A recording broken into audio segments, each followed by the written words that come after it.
Ready.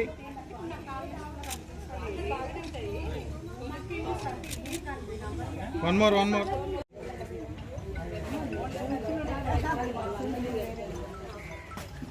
Okay sir. నాకు 35 సంవత్సరాల కిందట 8th, 9th, 10th కూడా 3-4 నెలలు ఇక్కడ చదువుకొని ఇక్కడ తిరిగి నా జీవితం ప్రతి ఒక్కటి ఒక టాస్క్ ఉండేది. నాకు ఏ రోజు ఎప్పుడు కాంప్రమైజ్ కాలేదు. ఇక్కడ ఇది కావాలనుకుంటే అయ్యేది. నేను టార్గెట్ పెట్టుకునేది, ఎప్పుడైనా ఇట్లా కావాలరా నాయన మనం అనుకునేది. చాలా రోజులు ఒక్కొక్కసారి బస్ పాస్ కట్టకుండా 2-3 రోజులు డబ్బులు దాపెట్టుకొని కూడా షాద్ నగర్ నడిచొచ్చిన రోజులు కూడా నేను గుర్తు బాగా వెంకటేష్ చంద్ర క్రికెట్ ఆడేది, పిచ్చి రవితో తిరిగేది. ఈ పుల్లయ్య అప్పుడు ఎన్సీసీలో సెలెక్ట్ అయితే నేను కాలేదు. నేను చాలా కుళ్ళుకున్నా, ఇక్కడ ఇటు దొంగనా కూడా ఇటు ఎట్లా ఏంటారు ఆయన. నాకు అవన్నీ చాలా మధుర స్మృతులు అన్నీ. నా జీవితంలో షూ కొనుక్కోవాలని కోరుకునేది. నాకు మా నాన్నప్పుడు షూ కొని కూడా డబ్బులు లేవరా అంటుంటే ఎన్సీసీలో అప్పుడు రూమ్లో బాలరెడ్డి గారు అని ఒక సార్ ఉండేది. ఆయన సెట్ చేసి ఆయన దగ్గర షూ తీసుకున్నా, షూ వేసుకునేవాడిని. ఆ తృప్తి చిన్న ఆనందాలు పడేది. నేను చిన్న ఆనందాలకి చాలా చాలా గొప్ప నా పిల్లలకి చెప్తుంటాను. మా పిల్లలు వాడు ఏ రోజు మా పిల్లలు బతుకుని చెప్తాను, అరే మీరు బతికేది కాదురా, నాదిరా జీవితం అంటే. నేను హైదరాబాద్ రావాలంటే ఇసుక లారీలో వచ్చేది. ఇలా నాకు డ్రీమ్. అప్పుడే చిన్నప్పుడు ఇలా బైక్ ఉండేది, ఇలా నాన్నకి ఇళ్ళకు ఇట్లా బైక్ ఉంటుందా, ఇది ఇట్లా ఉంటుందా అనేది. నేను 65 కంట్రీలు తిరిగి ప్రపంచం, 65 కంట్రీలు. నేను తీసిన ప్రతి సినిమా బ్లాక్ బస్టర్ కొట్టి. గత 5 సంవత్సరాల నుంచి సినిమా తీద్దాంలే అని ఊరుకున్నా. మళ్ళీ ఇప్పుడు మైండ్కి వచ్చింది నాకు, నా పిల్లలు సెట్ అయ్యారు. నాకు నా పిల్లల్ని పెట్టి నేను సినిమాలు తీయాలి ఇండస్ట్రీలో, నా పిల్లల్ని నిరూపించుకోవాలని. అది కూడా మన చేతులు లేదు. ఎవడు కష్టపడతాడు. ఎందుకంటే ఇప్పుడు రాఘవేంద్రరావు, దాసనారావు కొడుకులు కూడా రోడ్డు మీద తిరుగుతున్నారు. దేనికి పనికిరా నా రూమ్మేట్ గోవర్ధన్ అని ఆయన కొడుకు విజయ దేవరకొండ. అట్లాగే మన చేతుల్లో మన జీవితం లేదు. మన పిల్లలు ఇది కావాలని మనం ప్లాన్ చేసుకోవటం అంత తప్పు ఇంకోట్లేదు. మనం ఎంత బాగా బతకాలి, మనం ఎట్లా సెట్ చేయాలి. మనం జన్మనిచ్చినాక వాళ్ళకి మంచి దారి. ఒరే ఇట్లా డైరెక్ట్ రోడ్ ఎక్కితే షాద్నగర్ పోతారా, లేకపోతే నువ్వు పరిగిపోయి కొడంగల్ తిరుగుకుంటే షాద్నగర్ కూడా రావచ్చు, కానీ ఇట్లా 9 కిలోమీటర్లు పోతే షాద్నగర్ పోతారని దారి చెప్పాలి.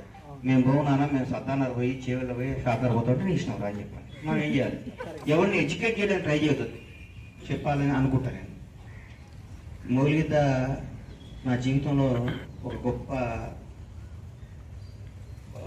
నా హృదయంలో ఒక పెద్ద పేజ్ అది ఎప్పుడు నాకు మౌలిక అనేది. ఎందుకంటే నాకు ఈ ఊరు ఇక్కడ చదువుకోవడం వల్ల లైఫ్ ఏంటో తెలుసు నాకు, ఇక్కడ జీవితం ఏంటో తెలుసు నాకు. ఇక్కడ మీకు గుర్తుందో లేదో 1 month అప్పుడు ఎన్సీసీ క్యాంప్ అయినట్టున్నావు కదా నువ్వు. అదేనా పోయినప్పుడు పోతే దూరంగా మంచు కొండలు కనిపించినాయి అని అడిగేది. కాశ్మీర్ ఎటు పోయింది అప్పుడు నువ్వు. మీరందరూ అన్నీ తెలుసుకుంటుంటే ఈరోజు నిజంగా నేను 11:30 వరకు సీఎం గారి ఇంట్లో ఉన్నా. ఈయన పనికి ఫోన్ చేసిన, అరే నువ్వు పోతున్నావా అన్న. నేను పోతున్నా రారా అన్నాడు. మళ్ళీ ఇంటికి వస్తే వేరే గెస్ట్ వస్తానండి. త్వరగా వాళ్ళతో వచ్చి తిని ఆయన పోవాలన్నారు. మా పిల్లలందరూ నా క్లాస్మేట్స్ అందరూ, నా ఫ్రెండ్స్ అందరూ ఉన్నారు. వాళ్ళని చూడాలి, వాళ్ళతో మాట్లాడాలి, వాళ్ళందరితో కొంచెం గడపాలి. 35 తర్వాత కలుస్తున్న ఒక యాంగ్జైటీ, నాకు ఆనందం. నా స్నేహితులందరినీ గెలవాలి, నా మిత్రులను గెలవాలి. ఇక్కడ చిన్న అడుగులు వేసుకుంటూ నడిచాం. ఈ స్కూలు ఇక్కడ Madanmohan Reddy sir, Balareddy sir, Basappa sir, Bhadrappa sir, Vamanmurthy గారు కొట్టేదారు మంచిగా. నేను కొంచెం వెళ్ళిపోతాను, తర్వాత చెప్పాను అనమాట. మనకి ఎందుకు అంటే ఆ వ్యక్తిని కాపాడడం వల్ల మనకు లాభం రాదు, అతనికి లాభం రాదు. ఆ జీవితం ఆ టైంలో సేవ్ చేస్తాం. కాబట్టి మీరు కూడా మీ పరిధి లోపల ఎప్పుడు ఎక్కడ ఎవరైనా ఫోన్ చేసినా, మిడ్ నైట్ ఫోన్ చేసినా కసుకోకండి, విసుక్కోకండి. ఈ ఏజ్ లో 50 సంవత్సరాల్లో ఒక మిత్రుడు ఫోన్ చేసినట్టే డెఫినెట్ గా ఒక విషయం దాగి ఉంటుంది. ఒక విషయం అందులో దాగి ఉంటుంది. ఎప్పుడు కసుకోకండి, అది చేయకండి అనమాట. ఓకేనా? రైట్. ఇంకోటి ఏంటంటే నెక్స్ట్ మనకు కలిసి చదువుకున్నటువంటి ఒక విద్యార్థి గ్రూప్ ఇక్కడ సమావేశం కావడం జరిగింది. యాక్చువల్గా మనం అందరూ చాలా విషయాలు మాట్లాడుతున్నాం, ఏం చేస్తున్నాం అందరం మాట్లాడుతున్నాం. గణేష్ అయితే ఇప్పుడున్నటువంటి మోడల్ సమాజం లోపల ఒక చిన్న పరిచయం ఉన్న, ఒక చిన్న మంచి కారు ఉన్న, అత్యంత గర్వంగా ఫీల్ అయ్యేటువంటి వాళ్ళు 80% మంది మనం దోస్తుంటారు. అయితే ఫస్ట్ మర్చిపోయాడు గణేష్, నేను మా బాయినే 2 కలిసిపోయేది. చెన్నీళ్ళు కాల్చుకున్నది, జొన్నలు కాల్చుకున్నది. వచ్చిన తర్వాత ఫాదర్ కోర్స్ అయ్యేది కానీ పోయిండు ట్రైనింగ్ కోసం. 10th క్లాస్ అక్కడ చదువుకున్నాడు. అక్కడి నుంచి డెవలప్ బహుశా ఇప్పుడు మనం కూడా ఒక 100 కోట్లు ఖర్చు పెట్టినా అంత పేరు కానీ, అంత ఫేమ్ కానీ, అంత వాల్యూ కానీ రాదు. ఇది వాస్తవం.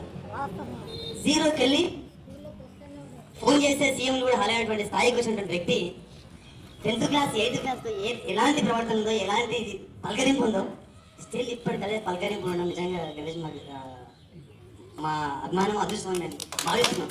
ఎందుకోసం అంటే doctor Ravinder Reddy assistant professor మీకు తెలిసిన విషయం అంటే, అయితే చాలామంది చాలా రంగాల్లో ఉన్నారు. మరి వచ్చి ఆల్రెడీ ఒకటి ఏంటంటే మాకు భయం ఏంటంటే గుడికి వెళ్ళిపోతే మాకు భయం.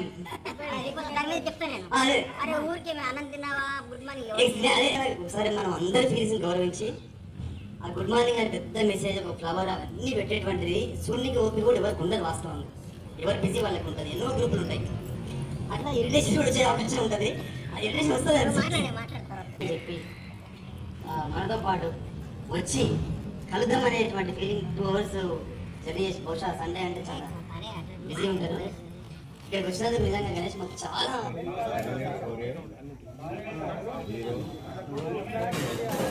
ఓకే. ఇజాజ్ అని student welcome to the party Rahmat and Ijaz. Next నా పేరు సయ్యద్ జమీల్. నేను ఉండేది శ్రీరంగపూర్. నేను ఇప్పుడు ప్రస్తుతానికి ఆర్టీఓ ఆఫీస్లో వర్క్గా పనిచేస్తున్నాను. నా దగ్గర వెహికల్స్ ఉన్నాయి, ఒక 8 వెహికల్స్ ఉన్నాయి. ఇవి రెండుకు పంపుతాను. నేను ట్రాన్స్పోర్ట్ పరంగా నేను చేసేది ఆర్టీఓ ఆఫీస్లో వర్క్ చేస్తాను. ఏ ఆఫీసర్స్ వచ్చినా నన్ను ముందు మాట్లాడతాను. ఇక్కడ పరిస్థితి ఏముంది, ఎట్లా ఏందని నేను చేసేది అది. నేను మ్యాక్సిమంగా బాగానే ఉన్నాను ఆర్థిక స్తోమతలో. Thank you. అత్యంత చరిత్రాత్మక స్కూల్. ఈ స్కూల్లో నేను చదువుకోవడం చాలా మంది గూడూరు రామకృష్ణారావు గారి దగ్గర నుంచి, సత్యనారాయణ రెడ్డి సార్ దగ్గర నుంచి, ఎంత హరిగోపాల్ సార్ దగ్గర నుంచి, హరిగోపాల్ గారు ఈ మధ్య ఒకసారి కలిసి డిస్కస్ చేసిన సార్ నువ్వు అట్లా చదువుకున్నావు అవును సార్ అని చెప్పి సంతోషపడ్డారని. ఈ స్కూల్కి 150 సంవత్సరాల ఉత్సవాలు బ్రహ్మాండం చేయాలి, అందులో కూడా మేము పాల్పంచుకోవాలి, అందరం బాగుండాలని మనస్ఫూర్తిగా కోరుకుంటున్నాం. ముగిలిగిద్ద గ్రామాన్ని మండలంగా చేద్దామని చెప్పేసి చాలా ధర్నాలు అవి నడిచాయి. ఇప్పుడు ఈర్లపల్లి శంకర్ వచ్చిన తర్వాత మండలం చేస్తా అని చెప్పారు. మా స్కూల్ సంతోషంగా రాజకీయాలు ఇవన్నీ నాకు థ్యాంక్ యూ.